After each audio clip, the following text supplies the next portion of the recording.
জাপানের আকাশে সম্প্রতি এক অসাধারণ মহাজাগতিক দৃশ্যের দেখা মিলেছে। রাতের নির্জন আকাশ হঠাৎই একটি উজ্জ্বল আগুনের গোলার ঝলকে আলোকিত হয়ে ওঠে। এই দুর্লভ এবং জাদুকরী দৃশ্য পৃথিবীতে খুব কমই চোখে পড়ে।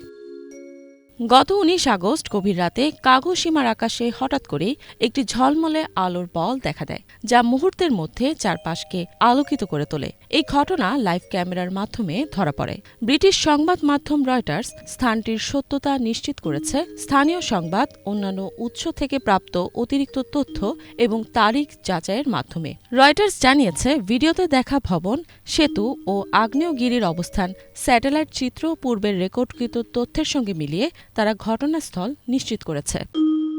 এই উজ্জ্বল বস্তুটি কিউশু ও শিকোকুর বিভিন্ন এলাকা থেকে দেখা গেছে। অনেকে সামাজিক যোগাযোগ মাধ্যমে এর ছবি এবং ভিডিও শেয়ার করেছেন। বিশেষজ্ঞরা বস্তুটিকে ফায়ারবল হিসেবে চিহ্নিত করেছেন। ফায়ারবল হল এক ধরনের উজ্জ্বল উল্কা যা আকাশে হঠাৎই ঝলসে ওঠে। মহাকাশ থেকে আসা সূক্ষ্ম ধূলিকণা বা গ্রহাণুর খণ্ড যখন পৃথিবীর বায়ুমণ্ডলে প্রবেশ করে, তখন বায়ুর সাথে ঘর্ষণের ফলে এটি জ্বলতে শুরু করে।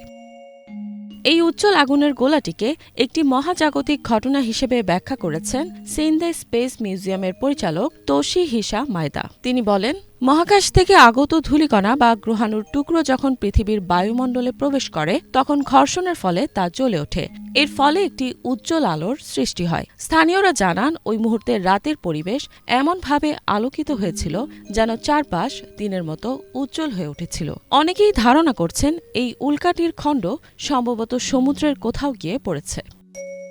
ইফাত জাহান, বাংলাভিশন।